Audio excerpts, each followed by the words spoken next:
What's good, everybody? What's going on, man? It's Stephen Qualls II, aka Mr. Qualified. It's your boy, and we are back with another episode of the Wright Quality Podcast. And as you can see, we have a full house today, folks. I cannot tell you how off the rails this is about to be, but it's gonna be a good time. We definitely gonna get into a lot of things. But before we introduce our mainstays, our co-hosts that you already know, we have to introduce our two guests because they're two people who have already been on the pod before.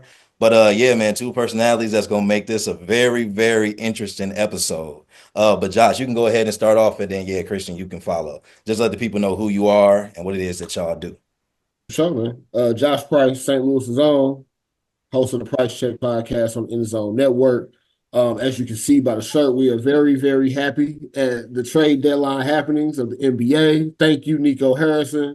If Dallas don't want to show you love, you can always come get you a statue in LA. But check out the Price Check on YouTube, Price Check Pod on social. We talk about sports and culture. Indeed. Man, that was hard to follow up, but I'm gonna just say my name is Christian. Glad to be back on the podcast. I'm from Kansas City, Missouri. The best city in Missouri is not even close. I know Josh Price said something about St. Louis. I don't know what the hell that is. I don't know if I think he said he's from St. Charles. He might be from St. Petersburg. He might really be from Belleville, Illinois. I don't know if he's even. I don't even know what St. Louis is, but from Kansas City, work at ESPN. So doing a lot of good things there. And we on here to talk about whatever, but I really don't like Stephen Calls. So whenever he invited me on the show, I'm ready to argue with him. Miguel, I'm not even going to even talk to Miguel, right? So I mean, I don't know what he has going on. But last time I was on here, I tried to figure out how I can just not be on here again. But Stephen wanted me on here, so I guess I'll be on here. Welcome back. Indeed. And everybody's favorite two co-hosts, please remind the people of who y'all are. I'm Ashley Wright the first. Happy to know that Steve is not only on my list, but also Christian's. I have a lot to say to Steve today. You're definitely my motivation for pushing through this illness right now. Wow, all this toxicity. What did we do? Miguel gave up my podcast equipment, just recording off of the Mac. Strictly the Mac mic, no podcast equipment here. So he did the TikTok advice. No hot takes today. Everything's calm. Everything's kosher. I don't believe it. That's a lie. That's a lie. Hey, you saw it last time. I did hit the under. You only escaped by her last time, and it was only because you had to go coach. If you were there for the full episode, I'm sure we was gonna get it. I was hooping last time, and what's the over under today? What do we got? I'm gonna say 2.5 again. I think 2.5 is a fair line. 2.5 is a fair line. You hit the 2 last time. Yeah, 2.5. 2.5 is a fair line. There is somebody, since we were talking about betting last time, there's somebody that took the over that was real mad that you didn't stay for the full episode. I'm just saying. You better bet the under today. No, it's gonna come. I know we got a topic where we for sure gonna get the over. We'll hit the 2. We'll hit the 2 right there. We'll hit the 2 right there for sure. But we will start with the Super Bowl. I don't know if this is why I'm on Ashley's. Yes, very much. I didn't know you had nothing to say. You came for me, Steve. All I'm saying is we were supposed to record earlier in the week, but all of a sudden after the Eagles won, somebody wasn't feeling too well. That's probably why I was sick to my stomach. Christian, for context, Ashley is a Giants fan. Absolutely. So seeing the Eagles prosper, with Saquon was a bit difficult. I would imagine. I would imagine. Granted, before anybody say something, we was already sitting at home. We ain't got to talk about it. We was already sitting at home. It's cool. We get it. You know what I'm saying? We still work in progress. We lost to the champions. We did lose to the champions. So, we looked better than everyone else. So might I say? I don't know about that. No, the Rams looked better than everyone. The Rams were like 13 yards away from being able to win the game. They looked better than everyone. I don't care about that. That's one, Gail. No, come on now. That's a light. Because we didn't look good. What the Rams were the Rams really the better team on paper? Or they played better. Yeah, absolutely. This ain't about the Rams or the Packers. This section, this part of the episode is about the Eagles and the Chiefs in this year's Super Bowl. And my God, what a lackluster game this turned out. I thought it was incredible. I had a ball watching that. Seeing Pat get thrown around like a rag doll. You didn't have fun. But wait. Before we get into our talk, I genuinely want to ask the KC fan, is this considered the end of what we consider to be the Chiefs dynasty? Not getting the three-peat, going out in this way, potentially looking at what the offseason looks like. Seriously, given how things have looked the past 4 or 5 years, where does the Chiefs dynasty go from here after this Super Bowl loss? As a Steven, this is why you're a podcaster, right? Because you should be ashamed of yourself for the question you just asked me. You should have. I know we talked earlier this week about coming on, and you had all week, and that was the first question that you asked me. Absolutely. You asked me, is it going to be the end of the Chiefs dynasty? Yeah, I want to know. I mean, like, I don't like. What are we even talking about right now? First of all, let me give you some facts, right?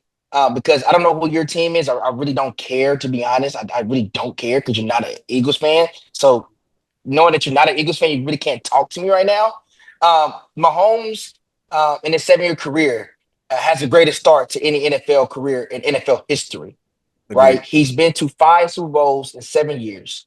Every time he's lost in the playoffs, it's either been an AFC Championship game or a Super Bowl. So his losses are magnified to the highest level because he has not lost in the division round. He has not lost in the wild card round. Or let me tell you this, he has not missed the playoffs. So again, you're talking about a team that was a 2-time champion, the first ever team to be able to make it back to the Super Bowl to potentially defend their crown. Obviously, they didn't defend it. The crown got snatched and quite early. But you're talking about a team that still won 15 games without their number one receiver in Rashee Rice. Granted, we took him out on our own. Particularly Mahomes did, so there's no sympathy. I'm not making excuses, but I think Rashee Rice is going to be a top 10 receiver when healthy next year. You have Xavier Worthy, who is only 21 years old, and he's going to be a great player. Actually, the Triple Crown guy from the postseason. Obviously, his numbers were a little inflated in the Super Bowl towards the back end of the game, but he's going to be a special talent. And Mahomes is still young, right? And so, obviously, going to have to address the left tackle position. Obviously, add a couple more pass rushers. But you don't go from, okay, you've won 15 games, you're going for a three-peat, and now because you lost the game, oh, man, like the dynasty is in. I think for the AFC in particular, the way the Chiefs lost in the Super Bowl was probably the worst thing that could happen for the AFC because now you have a team that's humiliated. You have a new chip on his shoulder. You're going to see Mahomes pissed off for an entire season, and they're going to make a lot of changes, right, and improvements to a roster that's already one of the top 4, top 5 rosters in the NFL. No, I pretty much I pretty much agree, and I think I definitely agree with everything being magnified. When you have a start to your career like Mahomes has had, you get to the point where it's kind of the same thing that happened with LeBron, essentially. Like when you're going as far in the playoffs as he does every year, you can only be judged by, well, did you win the Super Bowl? Like that's his judgment every season. So it may not be the end of a dynasty, and I definitely agree that they'll be a little bit motivated going into next season. But do you think this stops their momentum at all, or do you feel like they can come back next season and they have just as much of a chance to get back to the Super Bowl? No, I don't think it stops momentum. I think that when you're talking about right now, as far as quarterbacks, I think there's four. I think there are 4 force multipliers, right? Guys that don't are not defined by their system. Mahomes, Lamar Jackson, Josh Allen, and Joe Burrow, right? And I think that what we've seen from Jaden Daniels this year, he can be that as well. Obviously, he's going to go through some type of sophomore slump. Now, what that looks like, I don't think it will be as bad as CJ Stroud, but then again, I don't know, right? I think with he has, and Washington is a better offensive line, and he's just ridiculously fast. And so he's going to be able to, eliminate some of those slumps with he may have a game where he rushes for 100 yards. But I think when you have those type of quarterbacks, those four guys, especially in the AFC, and you have to put Jalen Hurts in that category as well now. You have those caliber of quarterbacks, you have a chance every single year, right? Because all four of those quarterbacks, but in particular, Josh Allen, Lamar Jackson, and Mahomes, they have really great teams with really great coaching and really great organizations. And so I don't see the Bills, Ravens, or Chiefs really rolling out a team that's not a great team, right? Like, yeah, the Chiefs got exposed on their weaknesses in the Super Bowl, but like again, some of those wounds were self-inflicted from again taking out Rasheed Rice, not getting the right left tackle in the draft, or waiting too late to maybe sign a DJ Humphries and he wasn't able to play. And then again, Mahomes also just not playing to a standard, right? Like the defense wasn't that bad. Was it good? No. But when you start pressing and you throw a pick six and then you throw another interception at the 9-8 yard line, and then at that point it's just like it's over quick. And so I think that those quarterbacks, those difference makers, they're gonna always have a chance. Yeah, no, definitely agree with that. Anything from anybody else? I mean, to me, of course, sports media discourse now is going to always jump to the most extreme of the topics, right? So, welcome to ESPN. Yeah. So to think that Mahomes, who has not turned 30 yet, to think that he's just done getting to Super Bowls, let alone winning them, I think that's nonsense. We've seen him go 5 Super Bowls in 7 years. I think by this time in Tom Brady career, they had the same Super Bowl record. So let's pump the brakes on the Chiefs of dead talk. Even the last time they lost the Super Bowl, you usually think about Super Bowl hangovers for teams. Their Super Bowl hangover was getting back to the AFC Championship game. Like that's an accomplishment for a lot of teams over the course of multiple years. This is a regularity for them year in and year out. So the fall off for them is not going to be very drastic. They might take a slight step back as they try to maybe figure out an absence of like a Travis Kelce if he decides to retire, something like that. But anything short of that, I think they're going to be right back in the mix. You're probably going to see them in the AFC Championship game next year, maybe even another Super Bowl. Yeah. Let me say this. I can take my L on the chin. The Eagles did play a really good game. But just piggybacking off of what Christian said in terms of the Chiefs really building a much scarier roster, like who in the AFC can really stand up to the Chiefs now? So just imagine when they do go back to the drawing board and they are looking at the draft or they do sign free agents, it's like they get scarier. And still, I feel that a Josh Allen and the Bills can't stand up to them. I still feel like Joe Burrow and the Bengals can't stand up to them. So it's like you take all these reinforcements, and now what? Like, now what can the media say? I mean, I do understand it's their job to spin and maybe ask the question, is this the end of Patrick Mahomes? But like you said, he is still young. It's not the end of Patrick Mahomes. I feel honestly, we're about to see a new level of him. And I know that's probably hard for a lot of people to be like, can we get another level of Patrick Mahomes? But I feel like we can. And this is about to be the start of that new level. I want to piggyback off of Ashley's point because what she said was phenomenal, and I like the back end is like the new level because I think that again, it's not just Mahomes, right? I don't want to come off as like just Chiefs bias, even though I am Chiefs bias, but like I think those quarterbacks, even a Jalen Hurts now, 'cause I don't want to disrespect him and what he's proven, right? The Jalen Hurts, the Josh Allen, Lamar Jackson, like they're going to keep taking next step because they're going to get more experiences. They're going to see more. They're seeing more defenses. Like they're just going to get more experience, right? Like how you guys, like your podcast has always been great. Like I've seen you guys been doing stuff for like last 2 or 3 years, but like how you guys do podcasting now versus how you did it last month may be different, and how you guys did it a year and a half ago was different. But it's always been great. But you just have done more episodes, right? So it feels better, right? And I think that so I think to maybe get the other side, so it won't come off as just the pro Chiefs in this episode because they did get at one point it was 40-6 in the Super Bowl. I do want to say that that loss was devastating because they were close to chasing something that has never been done, and the Chiefs would never have a chance under Mahomes to three-peat again. That's never going to happen again. I'm not going to pretend like it's going to happen again. That was that one shot. That's what makes it so devastating. I think for a lot of Chiefs fans, because like that was your moment. It's not going to happen again.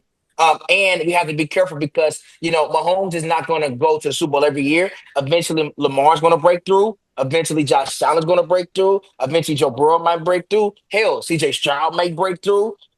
What happens if Justin Herbert breaks through? I'm not saying it's impossible. Like, I know the last two may have been stretches, but like those quarterbacks, bro, that big four, right, in the AFC, like, bro, like it can go either way. Like, that Bills game, bro, like, you feel what I'm saying? Like it meant. I wish they would have gave Josh Allen that fourth down call because man, I could at least save my hopes for not the three. I could have avoided the 40-6. But you get what I'm saying? Like it's not going to be every year the Chiefs get back to that level. But I think that they have to be the favorite going into next year. So at least wanted to maybe give a different side of like it did mess up Chiefs Kingdom big time. It hurt, bro. It hurt for sure. To some of the points that y'all made, I don't want to take too much away from the Eagles as well. What does it mean for?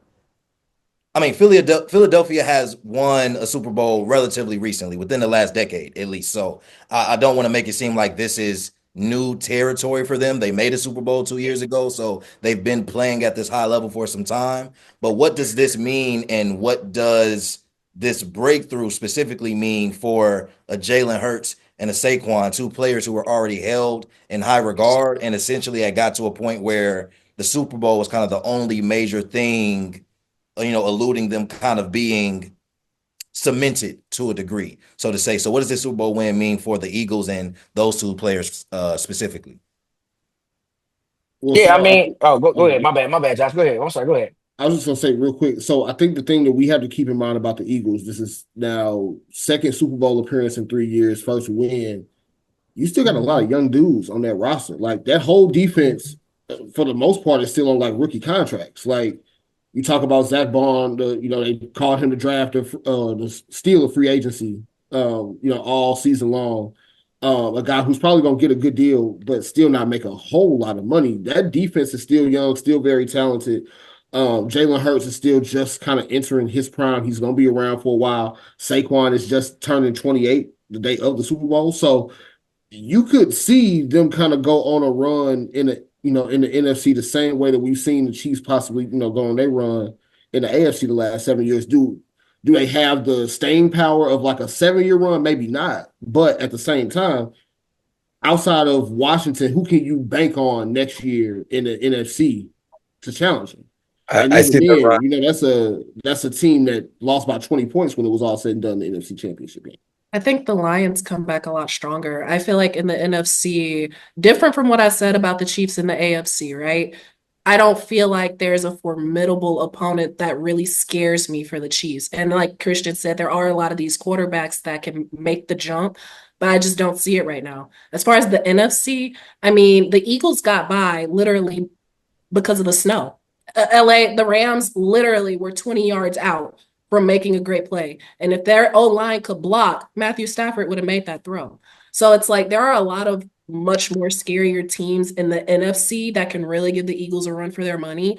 I think we're blinded by the fact that they blew out the Redskins, or not the Reds, I'm sorry. They blew out the Commanders. I know, time out. They blew out the Commanders. We're blinded by that. They blew out the Chiefs in the Super Bowl. We're blinded by that. But it's like it wasn't a pretty route to the Super Bowl. It wasn't. It wasn't the most beautiful thing that we've ever seen. It wasn't dominant football. They had a string of 2 great games, and it's kind of like we have these sunglasses on, making it pretty. Well, I wouldn't necessarily say making it pretty, but we also gotta call a spade with the rest of the NFC, right? Look at the Lions. Yes, they're a very talented team. They're still young in their own right. That defense was not good when it was all said and done. And you typically don't see teams come back from losing both coordinators in the same offseason. Lost Ben Johnson going, who's supposed to be the kind of the brains behind the whole operation on offense. He's going to Chicago. You got Aaron Glenn going to the Jets. Got to see how they rebound from that. the Packers are the Packers. They're still going to be formidable, but are they ever going to be able to get over the hump? We may never know. I'm a Rams fan, but I got to be honest. We 1 year older with Matthew Stafford, and we already starting the offseason by talking about trading Cooper Kupp. That's not the way that I'm going to go into the offseason feeling better about my chances going into next year. So it's a lot of question marks around those other teams, whereas this defensive line for the Eagles is still going to be good or even better than what it was this year. Jalen Hurts is still going to continue to play with a chip on his shoulder. Saquon Barkley has the monkey off of his back of, okay, now you've not done this on a winning team. You haven't been able to put up numbers when it matters the most. He just had one of the best seasons and postseasons a running back has ever had. So you have this Eagles team now that really can kind of play with no pressure, whereas it's a lot of question marks and a lot more pressure on those other teams in the NFC, in my opinion. I wouldn't say that there's no pressure. I mean, this Lions team had to play the rest of their season without Aiden Hutchinson. You've got the Vikings who literally had a quarterback shaking in his boots after, like, once the playoffs started, like holding the ball entirely too long. So I just feel like with adjustments, it becomes a lot more difficult for the Eagles. And I mean adjustments on behalf of those other teams. I feel like their reign, we're talking about like they could be like the Chiefs of the NFC. I see like it being like the Legion of Boom, where it's like if they can win this second one, they can maybe get a third. But if they lose the second one, it could be, they'll have a 30-year-old running back in Saquon. They might need to retool on defense because all of them are on rookie contracts, and they're probably going to get a lot thrown at them in an offseason. So we'll have to see what, they can do in this time span that they got.